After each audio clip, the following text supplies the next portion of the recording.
If I was to start a wrestling company and I had to pick my first guy, I would pick Kane. 1, he can work with anybody. 2, he knows exactly what his gimmick is. He knows what his gimmick isn't. 3, he's going to do business. And 4, he's the human being that people wish their kids to be.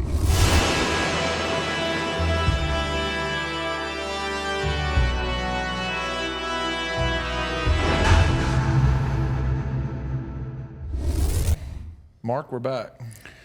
Believe it or not. Believe it or not. You were here. We're here again.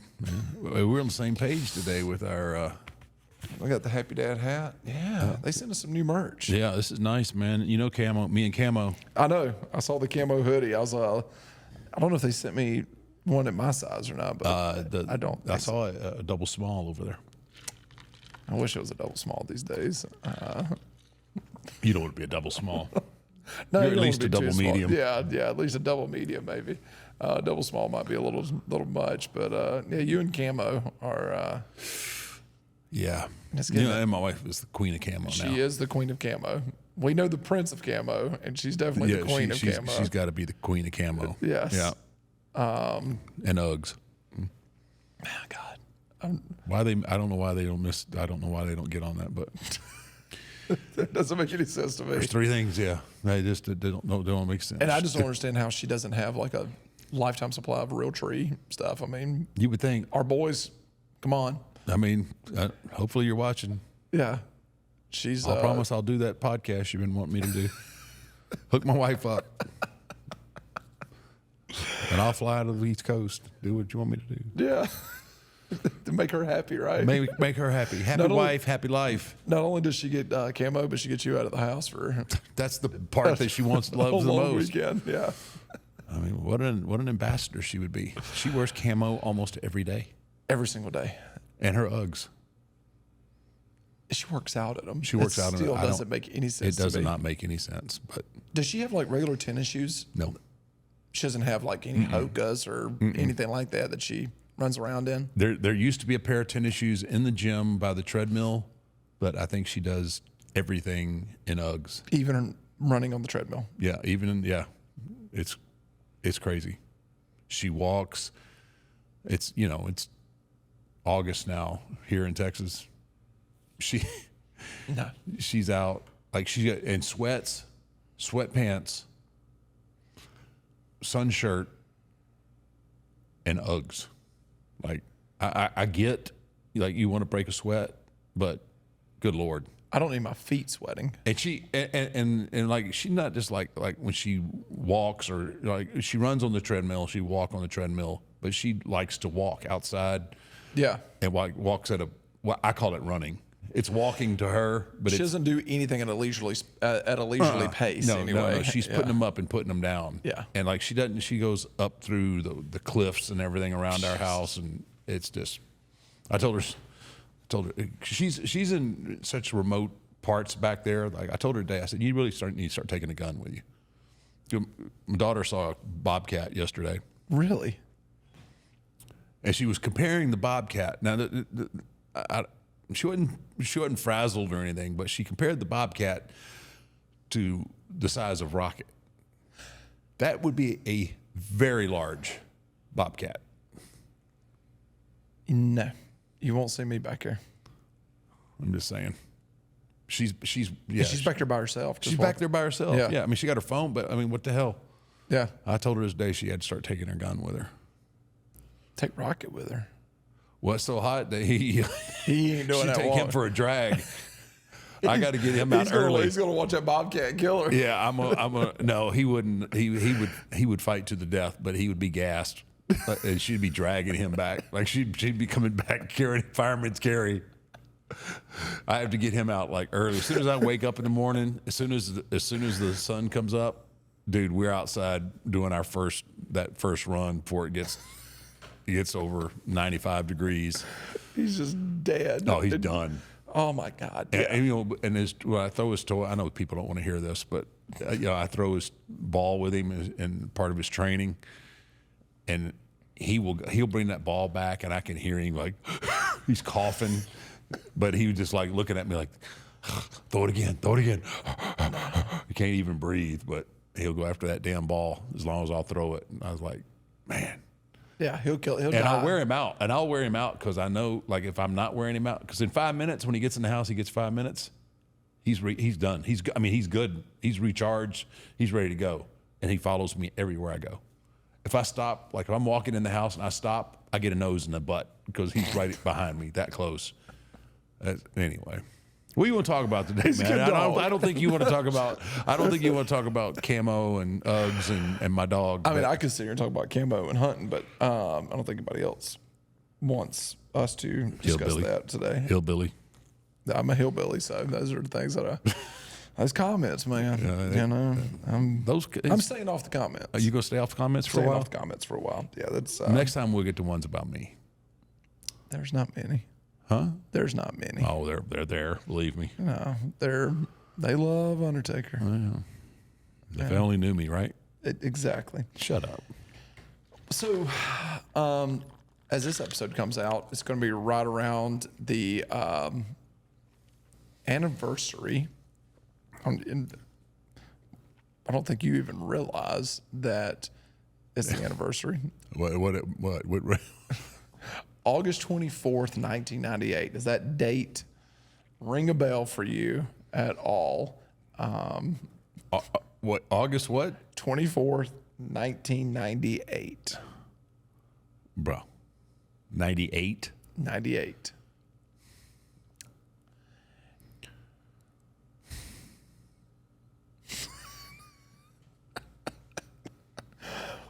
What happened August 24th last year? Do you know that?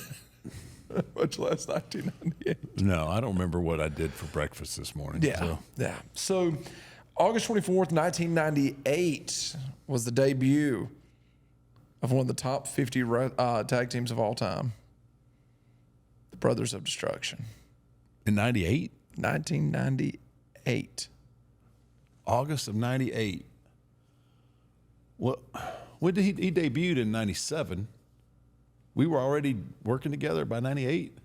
That's what the internet tells us. The interweb? The interweb says that. If I'm wrong, please comment below and correct us on the year. Believe me. I just went to the internet and I was doing some exploration, doing a little exploring on the Brothers of Destruction and kind of learning a little bit more about you guys. But it says 1998. Well, it's right around, let's see, August 90. Okay, because August of 98 was when I wrestled Stone Cold at SummerSlam, Madison Square Garden. And I remember, I should know this stuff. I remember Kane coming out during the match, and I stopped him. That was my worst mistake. Okay. Because I wanted to beat Austin on my own. Want to beat him clean. Yeah, and I end up putting him over. But I didn't realize that we hadn't debuted yet as the Brothers of Destruction. Yeah. So it says August 24th, 1998 was y'all's debut. Or maybe that was August. I wonder if that was SummerSlam, because that was the first. I guess we were teasing it. Maybe that was the first time that we were kind of somewhat together, where we communicated without punching each other in the face.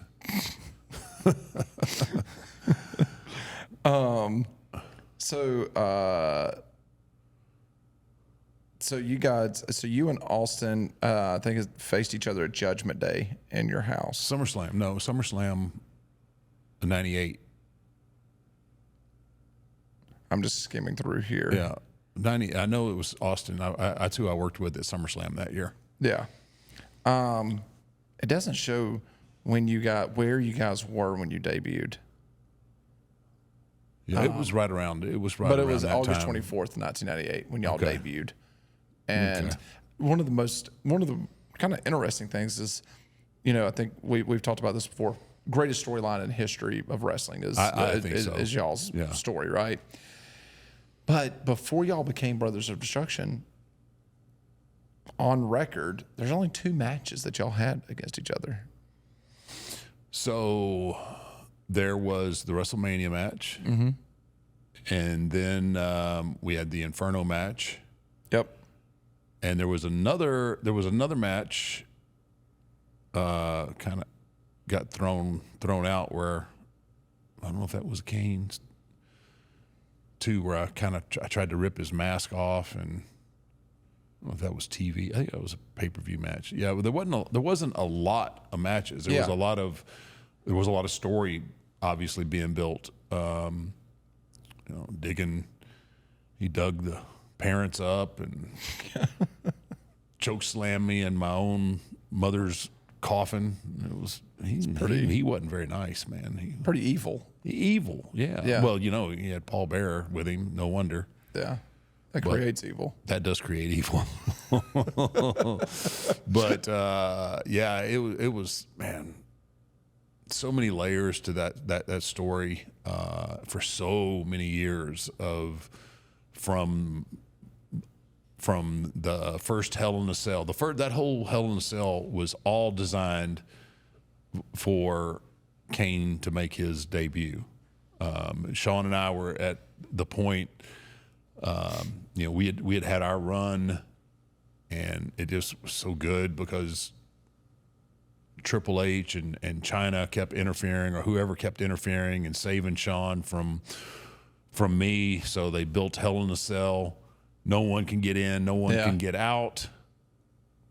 Well, they didn't know Kane was lurking in the shadows, because when he jerked that freaking when he walked out, and everyone figured out, oh crap, because Paul for weeks had been saying that my brother Kane, that I thought had died in a fire as children, was alive, and everybody thought, oh, he's full of crap, and then boom, at the end of that match, I got Sean beat. I got him, all I need to do is cover him, and bam, there's Kane's music and his intro, and dude, was he freaking huge. And before that, now you and Sean just got finished with a 5-star match too. Yeah. No, I mean, it was. Y'all just got done with. Yeah. That's a main event match. You guys just. Yeah, we just toured it. Yeah, we set the standard for the Hell in the Cell. Yes. And on day one. And even if without Kane's debut, that match is a top 10 match of all time on anybody's list. And then now all of a sudden. Now you have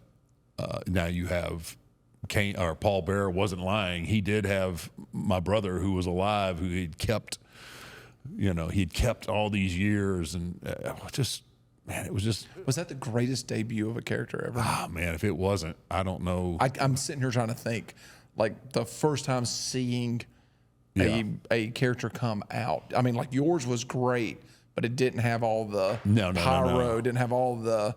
No, it didn't have the drama behind it. I was a complete mystery. Yeah. Right? I was just a mystery guy.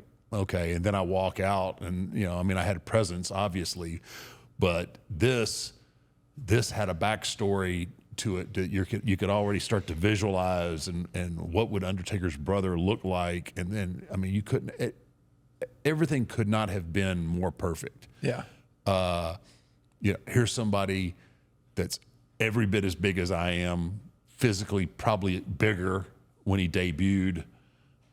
Just oh my gosh. And then coming face to face, and then it just all made sense. It's wow, these guys are brothers. He had long hair then, he had the mask that covered up his burns. It was just so rich, and just. And it's hard to find someone that's bigger than you.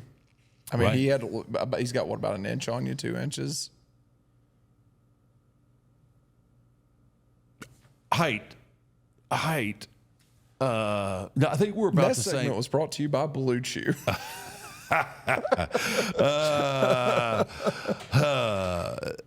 No, actually. Yes, height. White. Yes. No, we're about the same height. Y'all are about the same height. Yeah, but I think when he debuted, he was probably 15, 20 pounds heavier than me. Yeah. Muscle. He was just. He walks out there and he gets in the ring, and you just look at it and you go, dude. because Undertaker's a big guy, Yeah. right? And this dude is like, he's like 1.5 of me thick, right? Yeah. And he's just, and it's they were standing there looking eyeball to eyeball, and it was just everything in that worked. It was really the first time that you ever saw something different from a stone-faced killer from me. Like, Yeah. I'd always had that death stare. No matter if I was hurt or what, it was always, you had that menacing, dominant look. And then you have me face to face with this bewildered look on my face that people obviously could pick up on and understood exactly without commentating. No commentary was really needed. You understood what was happening here, that I had just come face to face with someone that I thought was dead and gone. And Maybe the first time we ever saw fear on the Undertaker's face as well. Yeah, probably. It was a look that no one had obviously never seen from me. It was obviously it was all in the expression of my face and how I reacted to him, and the reaction. I don't think there's anybody else that I would have, when his pyro went off, when he was already in the ring, after we had the face-to-face, and then he set his pyro off. I don't think there's anybody else that I would have reacted to, like, that was going to distract me, because when he turned around, he nailed me and ended up tombstoning me. Just everything was just spot on for that debut. I can't think of a better debut. I can't either. Especially to bring it out A brand new character. Yeah, brand new character Yeah. for the first time. Impactful. I mean, there was just it was such an impactful debut, and I just, man, it's good times. Good times. Man. And once again, you guys went on to tell a story for, 25 years. yeah. Really. But that first year, was there ever talks that we're gonna tell the story of being against each other, but was there ever talks early on that we're gonna eventually come together and we're eventually gonna be a tag team? No, never. Early on, they were just bringing him in for an opponent for me to beat. This wasn't gonna be a short-term deal. This wasn't a 20+ year. No, they had no idea. They had no idea this was going to be what it turned out to be. They were bringing him in to be a win for me, and it turned into something just a little bit bigger. It surprises me that this is going to be and I'll call it a one and done. Maybe it's going to be a 3-match program or something they wanted to put together. For that type of build-up, for that type of intro, somebody had to be sitting there thinking. Well, that was, as I recall, I needed an opponent, and that was going to be Kane, and then obviously he comes in this incredible shape, because he had a couple of other opportunities. I don't even know if you can call those opportunities. Yeah, they kind of pigeonholed him in some bad that's some characters. horrible, fake Diesel and Isaac Yankem. I mean, that's not doing anybody any favors. You're not carrying the title as Isaac Yankem. You're not doing anything as Isaac Yankem or fake Diesel. It was horrible. And I mean, that's just another testament to, Glenn and his desire to be something special in this business, because after two gimmicks like that being put on you, to me, I'm like, geez, I don't think they got much planned for me. I might need to call Japan or somewhere and go somewhere where they're going to appreciate me. But then, once we had that reaction, and it was just like, it was like throwing gas on the fire. Yeah. It no pun intended. But did you know, standing in that ring looking at him? I knew we had something special. Yeah. There was no doubt in my mind that this was going to be far bigger than what anybody thought it was going to be. Yeah. It was. it was one of those rare moments. Like, I mean, without us ever, well, we had touched, obviously, I'd gone down and worked with him in Tennessee when he was Unabomb. And like, I was high on him anyway. And what year was that? Oh gosh, it was years before that. And I was like, man, this guy, you guys really need to take a look at this. This guy can go. And he was big and he was athletic. You were with WWE at that point when you went down to work with him as Unabomb? I believe Cornette was running that territory at the time. I don't know if it was Smoky Mountain. I don't know if it was called Smoky Mountain or not, but it was Cornette was running it, and we went down, just me and Paul, and worked with Glenn and placed the Knoxville Civic Center, brother. They were sold out, hanging from the rafters. It was, man. It was packed. And, man, I worked with him, and I was like, I got back. I was like, dude.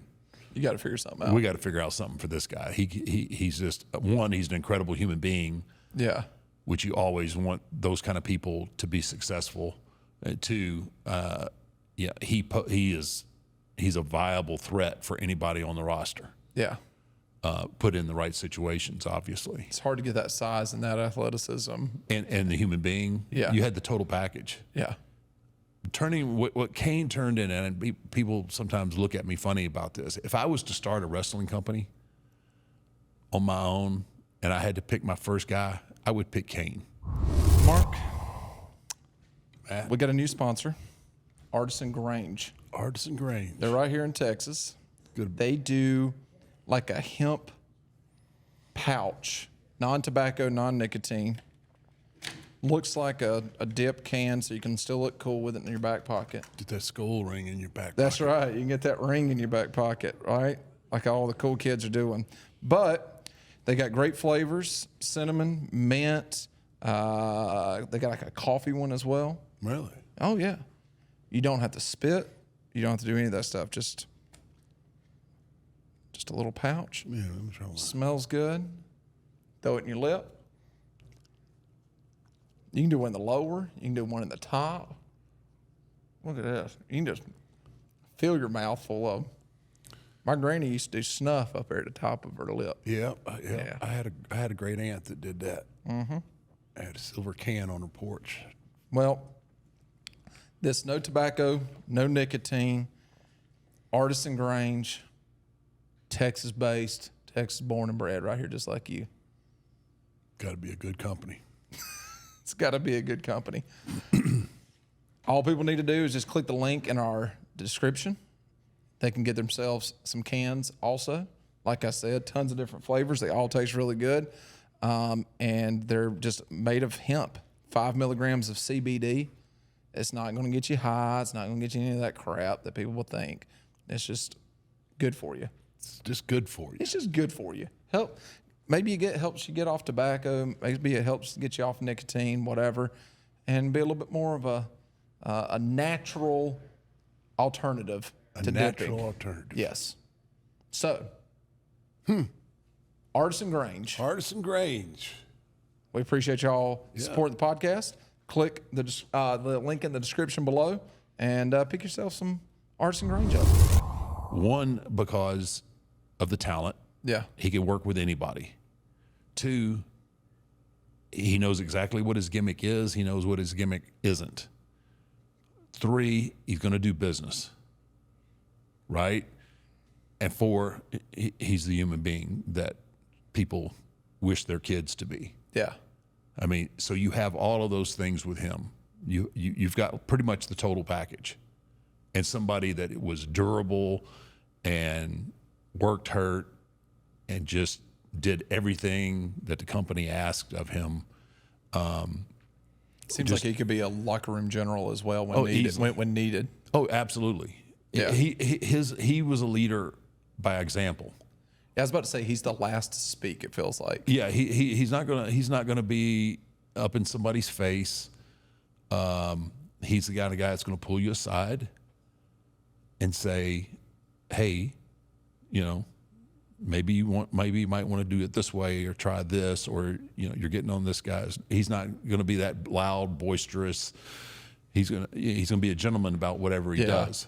But he's also the quiet type. Like, he could probably rip your head off and take a pretty healthy crap down your neck, and if he wanted to.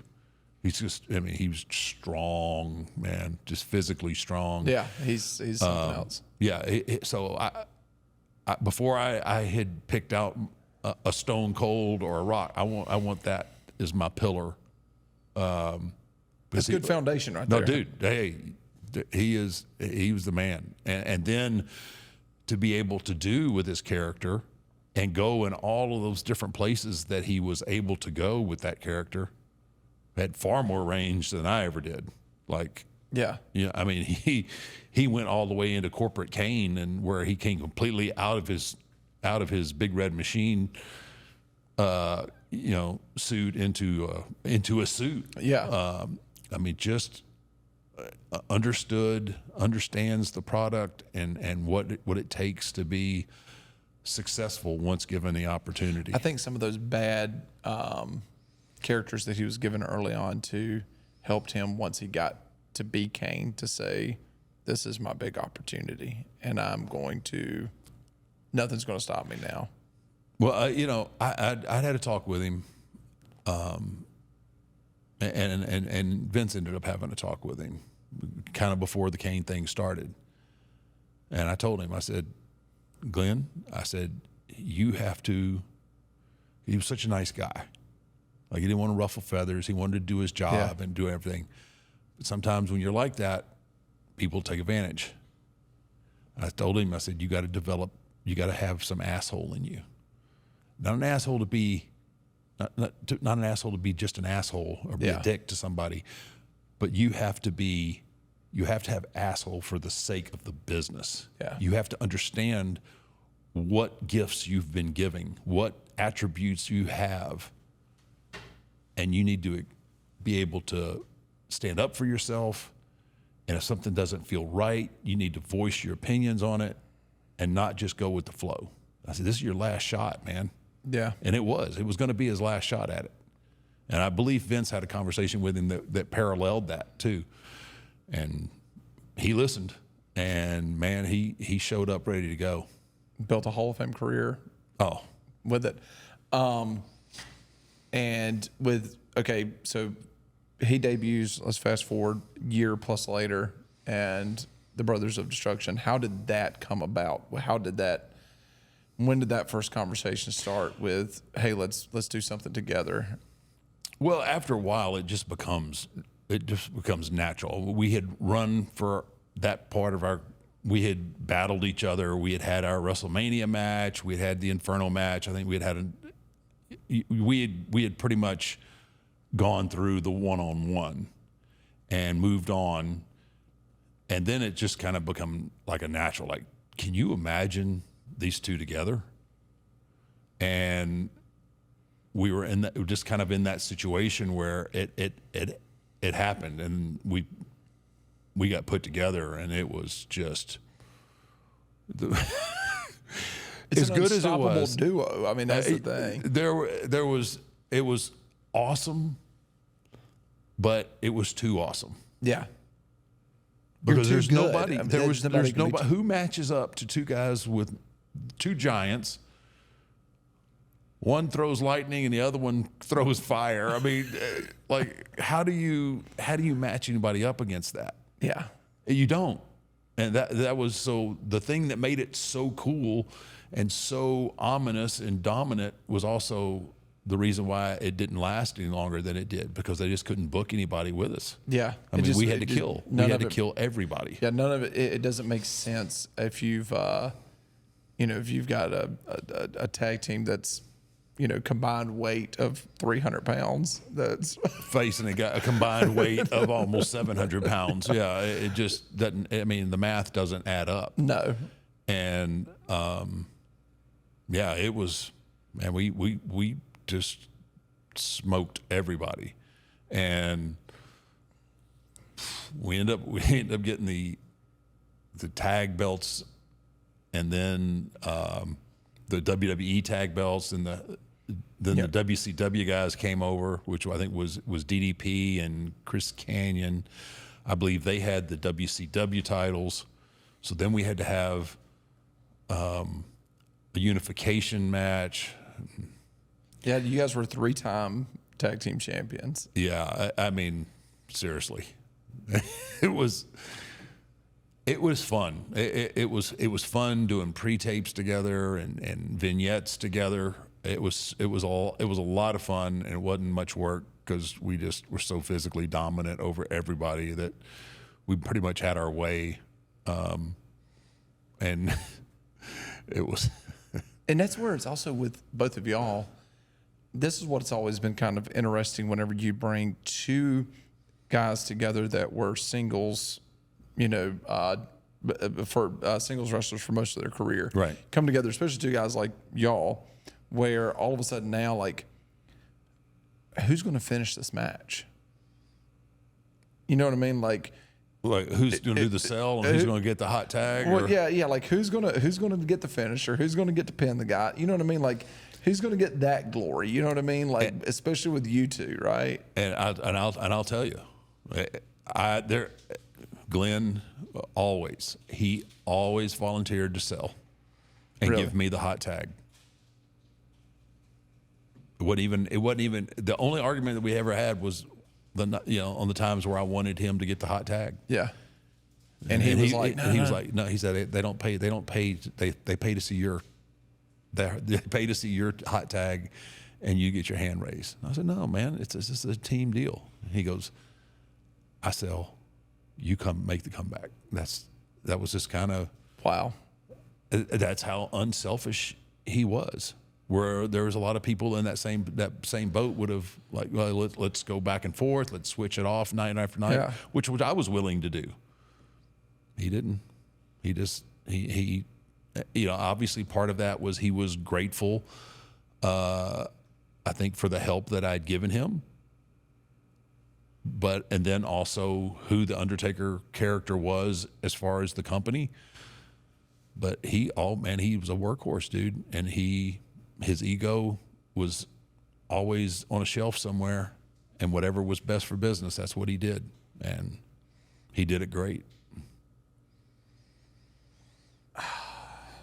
That says a lot about him to do that. You're not gonna find a better human being than Glenn Jacobs. Dude, I've got one story on him that I can tell, and even that isn't bad. I mean, it really isn't. It's nothing other than him, being a little bit, tiny bit, maybe overserved. But one night in over 25 years.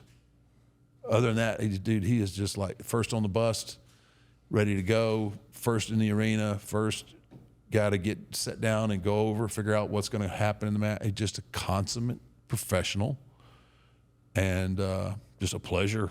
Honestly, God, I mean, it's boring to almost keep putting him over, but that's who he was, Yeah, that's who he is. And it was just a lot of fun, though, man. You think about it. You go back and look at the Undertaker and Kane, and you look through some of the powerhouse tag, like who comes to mind usually for the Road Warriors. Yeah. We dwarfed the Road Warriors. I mean, the Road Warriors were jacked up and big dudes. We dwarfed them. If Brothers of Destruction went, had a 10, 15-year career together where y'all were just a tag team, you know what I mean? Do you go down as the greatest tag team of all time? I think so. I mean, yeah, obviously there's teams out there that can do different things, but as far as a dominant tag team, like I said, there's nobody that matched up with us. There was no one. If you think about it, and I may be completely wrong because there's a lot of those years that, I was not watching wrestling, but are y'all the last kind of main event tag team that WWE kind of had? Well, I mean, as a tag team, maybe. I mean, we had, they did some judicious booking there in the Attitude era where they would create tag teams just to kind of take it easier on the top guys. Yeah, I mean, like you've had The Rock and Yeah, Austin and Stone stuff Cold working against. But I mean, you somebody. guys could headline a pay-per-view. Yeah, though. I think so. Yeah. And that's what I think. The problem was finding opponents. Well, I was about to say, the biggest problem there is who are you going to wrestle? Yeah. On that main if we event? weren't wrestling a Stone Cold and a Rock, and Yeah. I mean, they're not going to stand much of a chance. It's just the way it is. And It would have been fun though to see y'all as a tag team wrestling the likes of like the Road Warriors, right? Like during their prime. oh yeah, that would have been fun. And even like a Demolition, that would have been fun to because those guys could go as well. Steiners, Oh yeah. those would have been great. But yeah. there are still, I mean, even all those guys, y'all are twice their size. It seems like. I mean, from what I'm thinking about, in my head right now, they're all. You're just much bigger than them, and you're watching that match. And you're going, how's this team ever going to do anything? You have to against these suspend guys. your sense of reality for a while. It is what it is. But that was like, again, that's what made it so cool, was that these guys are such beasts. They defied logic, because we were obviously a lot bigger than your normal person. Like, And when y'all got together, did you go, man, I know 100% this ain't gonna last long. Like I know that this is gonna be a short run. I think we were having so much fun. Like, we didn't really think about it. Yeah. Like, if I had to really put thought into it, yeah. I mean, that's not going to go for a whole long period of time. And to be truthful, like, you want to be in the singles picture. Yeah. But it was good for me just to recharge my batteries and just take it easy on my body while having a good time with Glenn. It really was. It was fun. It's still making money too. I mean, with that type of tag team. Yeah. There's no doubt. Yeah, we're making money. We're a draw. We're an attraction. Yeah. Just to see the two monsters together is like, oh my gosh, who are they going to feed them tonight? It was just one of my favorite things that we did. We had a squash match, and I think it was on Raw against High and Tai. Funaki and gosh dang it, I can't remember the other guy's name. But anyway, the finish was going to be double last rides, and anyway, so I go and I think it was Funaki. I give Funaki a last ride, but when Kane took his guy and pulled him up, he went up over his head and went out the back door, right? Went right over the top of him. And it just turned off the cuff into an ad lib of me chastising Kane for not being able to do the last ride. So it's big brother telling little brother how to do this particular move, and it turned out to be a funny segment. It was bad for those guys that were in the ring with, because they had to take several last rides. So now I got to show you. I got to show you again. And they're like, oh, no. Like, sorry guys, this is. Please. And everybody was just eating it up in the crowd. So that was a lot of fun, but it just turned into something really spontaneous. Dang it, that's one. I said it. Oh, just got a I got a in the jar right there. Oh man. All right. Man. But anyway, but it turned into what was going to be a kill segment turned into a funny segment, and me teaching Kane how to do the last ride on Raw was that poor tag team. Dude, over that's there, a long way. Yeah, it's not just a power bomb. It's from the power bomb position, it's a full extension, and then the way I almost feel bad for even having that in the repertoire. It's a brain rattler, man. It really is. It's a long ride. I couldn't imagine either one of y'all doing something like that to me. That would be absolutely miserable. So I think something that a lot of people are expecting, or is a question of why not already. Do you think the Brothers of Destruction deserve to be in the Hall of Fame?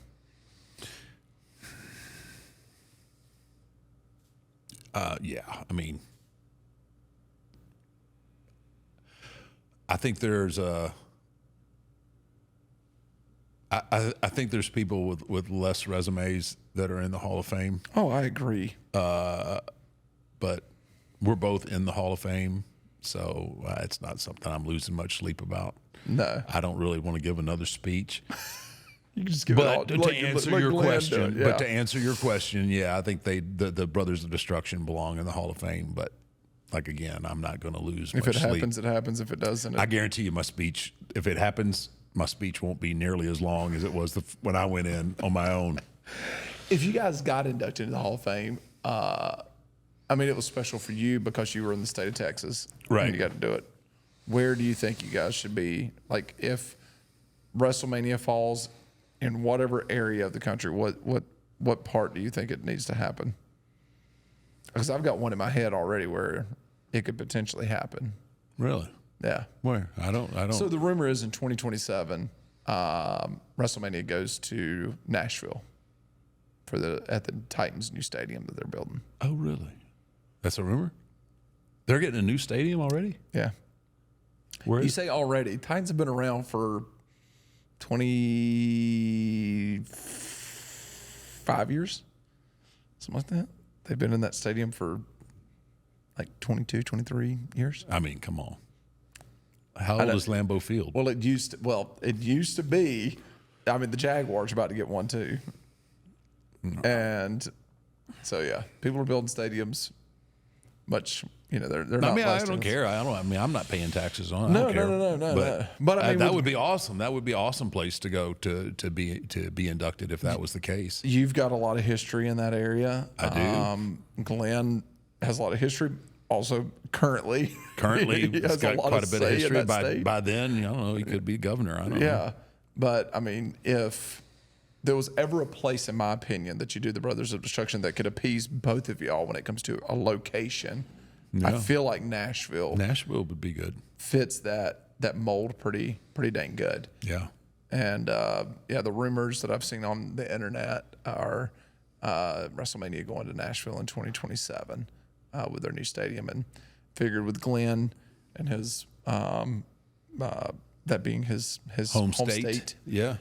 And you calling that Nashville your home at one point, that seems like a fitting place for the Brothers of Destruction. That's not a bad idea. Get my boy Jody Jones over there, work on my teeth a little bit while I'm in town. Get you cleaned up. Maybe give me some veneers or something. Some nice bright whites. If you need some dental work, brother, that's my boy. Jody Jones. Jody Jones, man. Yeah. He'll hook you up.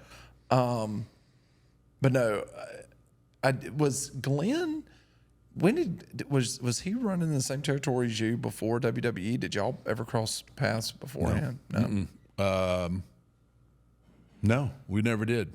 I believe the first time he came up for a tryout, I met him. And then the first time I believe I ever worked with him, I could be wrong. We'll have to ask him. Yeah. The first time that we worked was in Smoky Mountain. I don't know how his memories, well, I do know why his memory is better than mine, but yeah.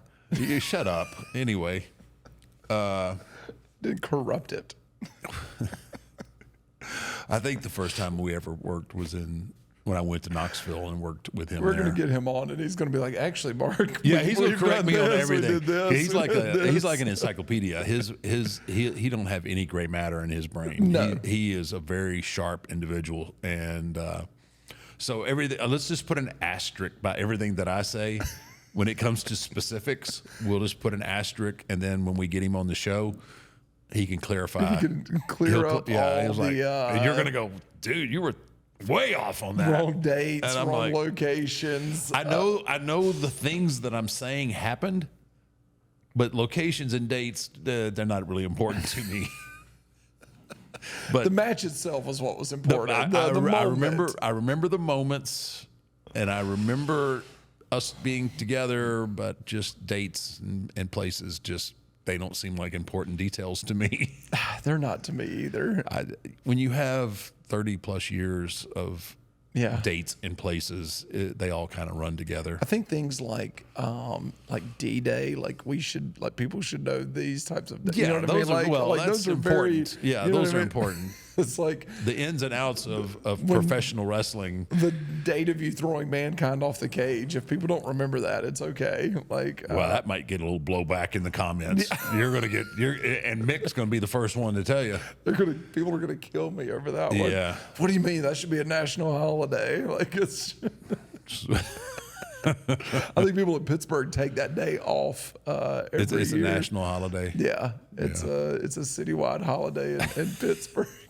But we're talking 26 years ago, you guys debuted, and to this day, people still talk about the Brothers of Destruction. People still talk about that being not the greatest storyline.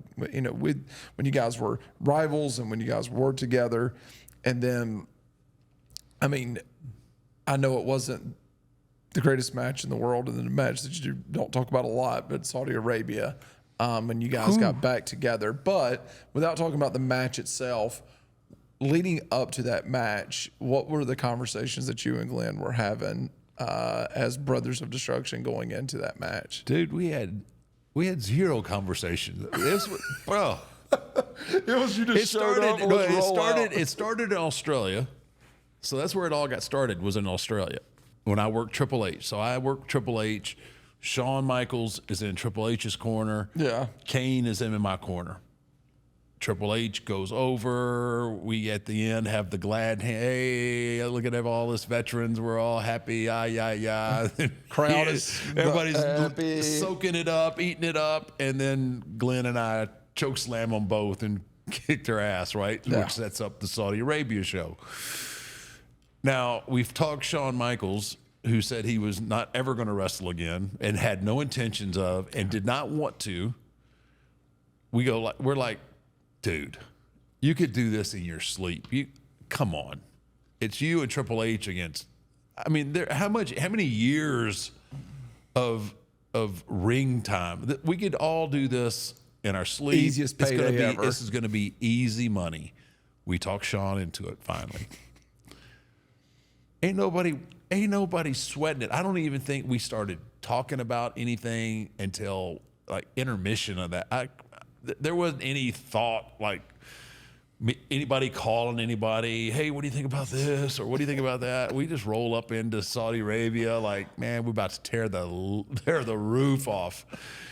This is going to be awesome. Oh my gosh. Yeah. It just started out bad and just completely went off of the rails.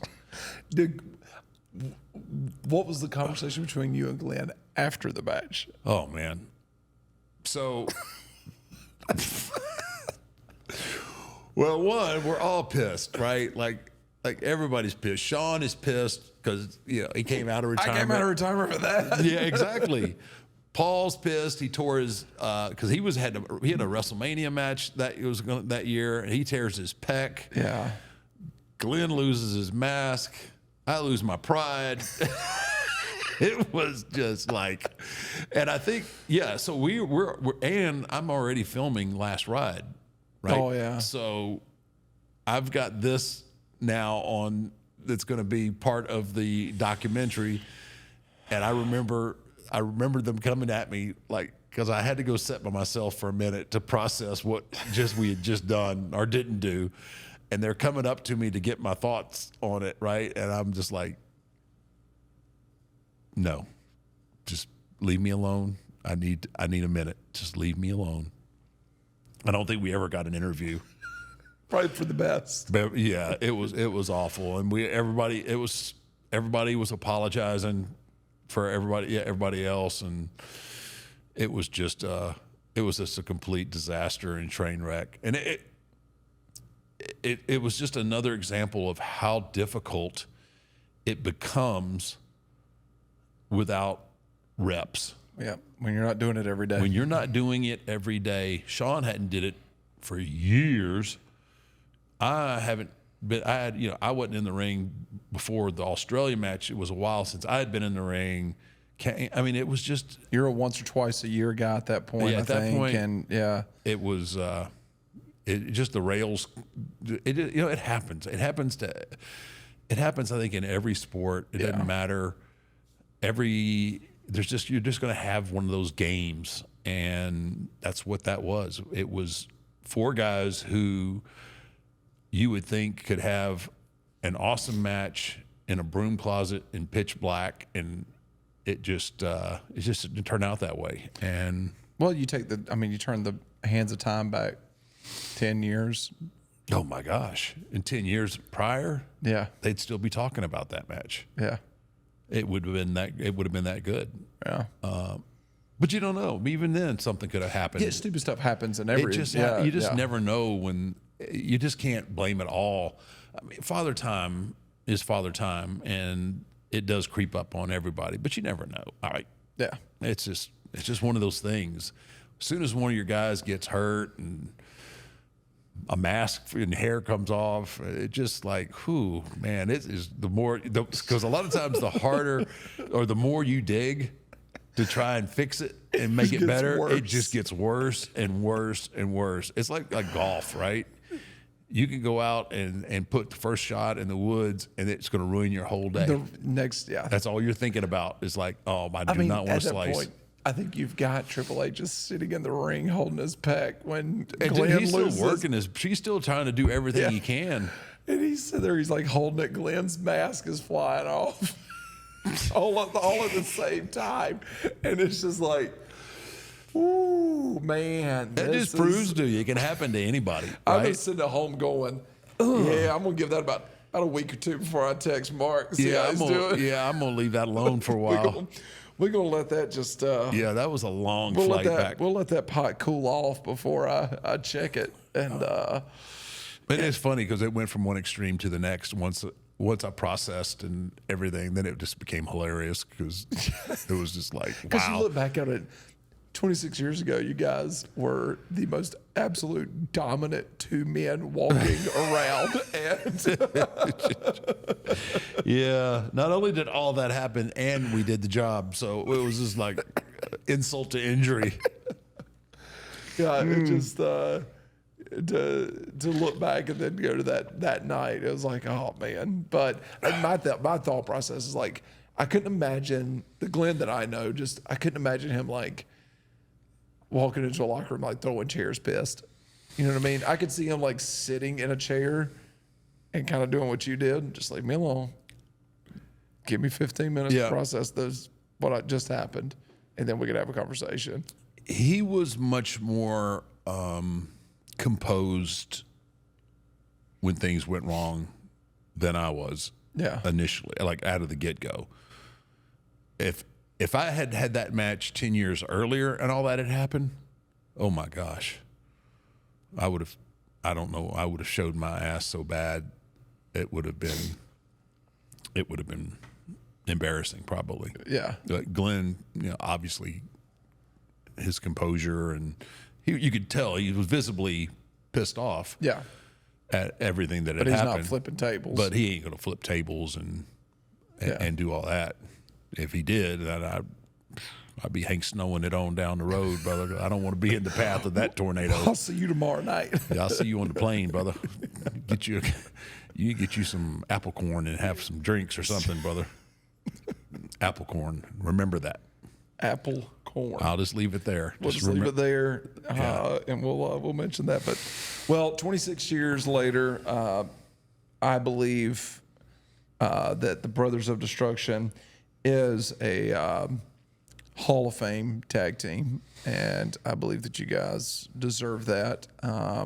Hopefully, that day will come sooner than later, but possibly, I don't think without argument, the most dominant tag team of all time. So definitely could have been. yeah, I mean, I just, even the short period of time being together, it is. It's the most dominant. It really is. I mean, I put the Rock and Roll Express, I put the Road Warriors, I put the Midnight Express up there as those great tag teams, because that's what they were. They were great. They were tag teams. Yes, they were legitimate tag teams. It was really weird to see them wrestle singles matches. Right. You know what I mean? Like when I look at Hulk, I'm like, where's Animal? Exactly. You've got Ricky, Robert. Yeah. Yeah, you've got if they're not together, it just doesn't make any sense. So I look at them and I look at tag teams. I look at you and Kane. I see singles champions. I see singles wrestlers that came together that became the most dominant tag team because when they came together, no one's going to touch them. A Rock and Stone Cold's not going to touch you. I mean, it's just not. Physically looking, everything. I just think that there's no beating that tag team. Yeah. And it was an interesting dynamic, too, especially because most of that happened, I was the American Badass. Yeah.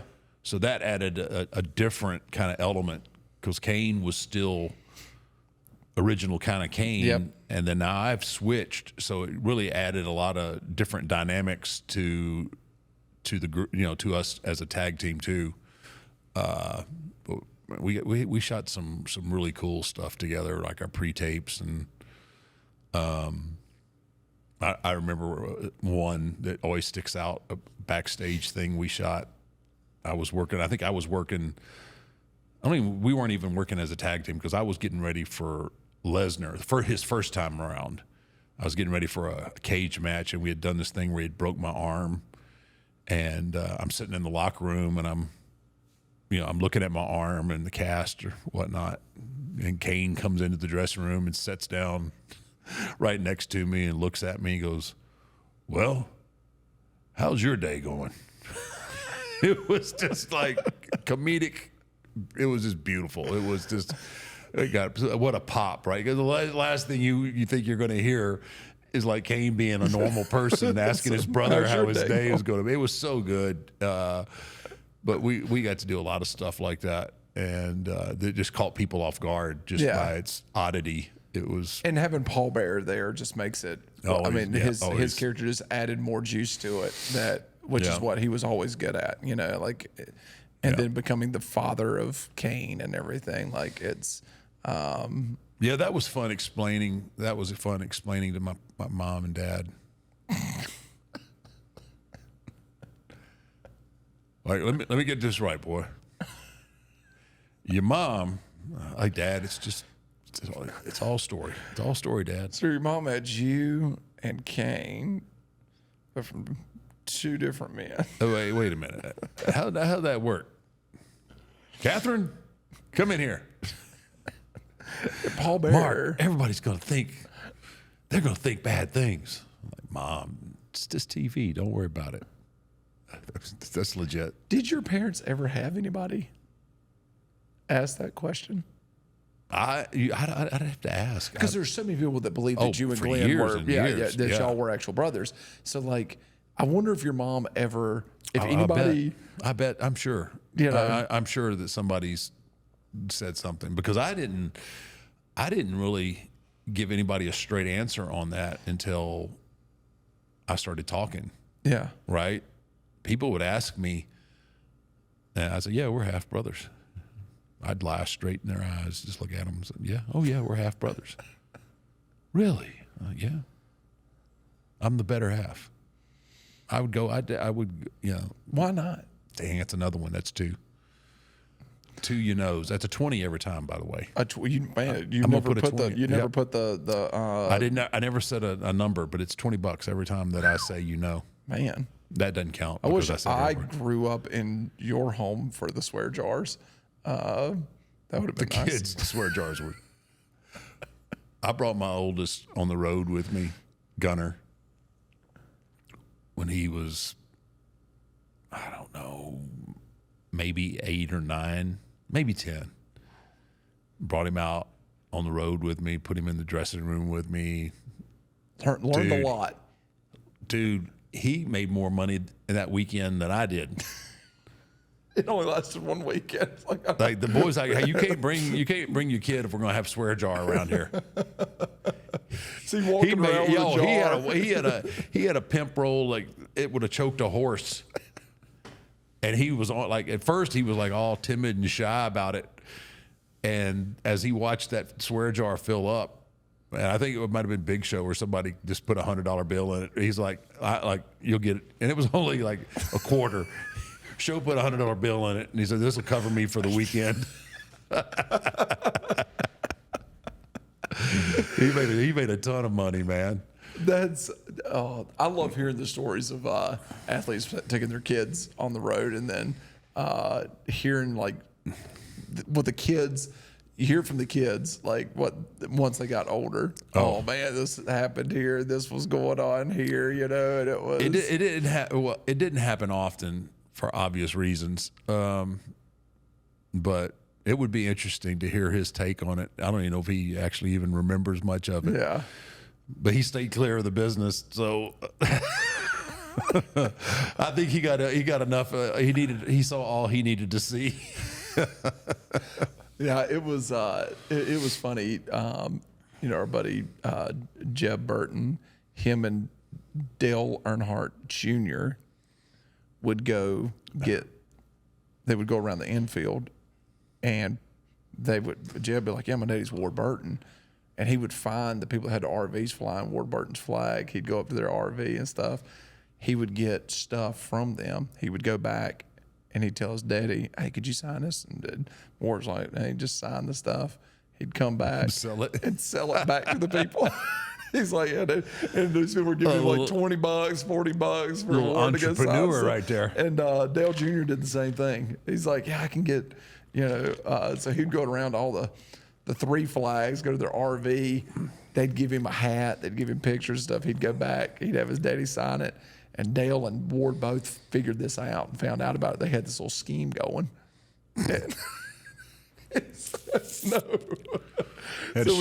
Shut that enterprise down when a you're little a bit. Child of an athlete, you got to be able to capitalize sometimes on that. Put a little change in your pocket. You never know what's going to happen. Swear man. jar. Swear jars. Dad, can you sign this for me? Type of thing.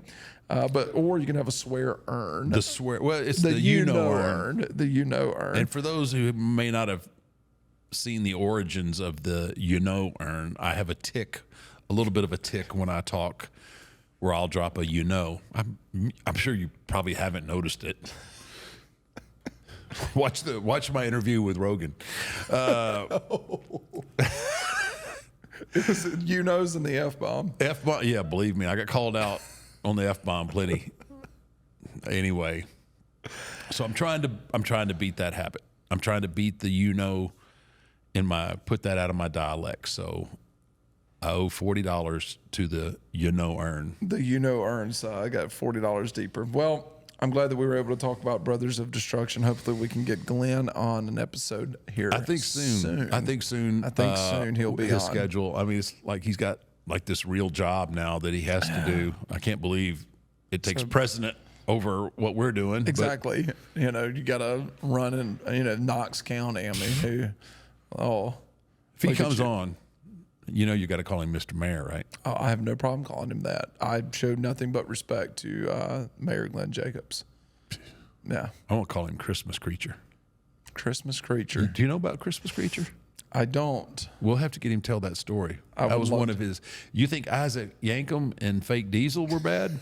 Christmas Creature. That was compliments of Jerry the King Lawler. We will make a list of all of Glenn's characters, and we'll just rattle them all off. It's amazing. Yeah. It's amazing that he turned in a Hall of Fame career with the stuff that he was saddled with. On your bus there in the NFL, you saw it when you went to the Hall of Fame for the NFL, and it's got every team you played for and the years you played for and stuff on your bust.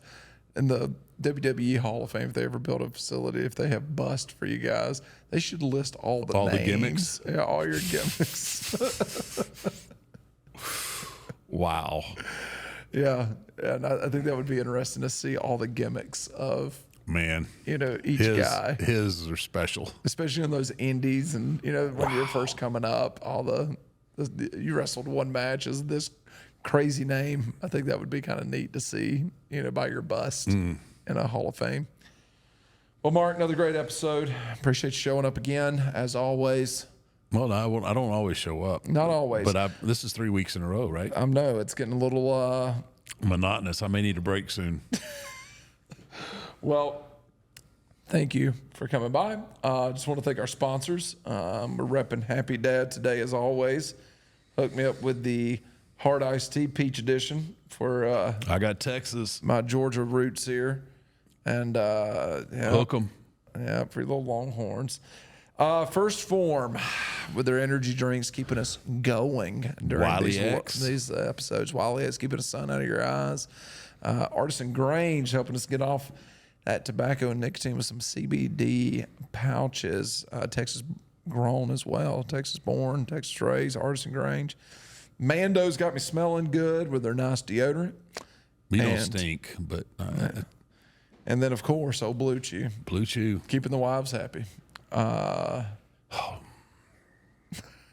So, I'm not taking heat. I'm not going to get heat at home for that. hey, keeping my wife happy with BlueChew. We Wieners for appreciate your y'all. steroid. Or That's steroids right. for your wiener. Wiener for your steroids. That's how rattled I am. Steroids for your wiener. All right, guys. Thank y'all so much. If you're not already subscribed to our page, go give us a review over on Spotify or Apple. And we thank y'all, and we'll see you next week.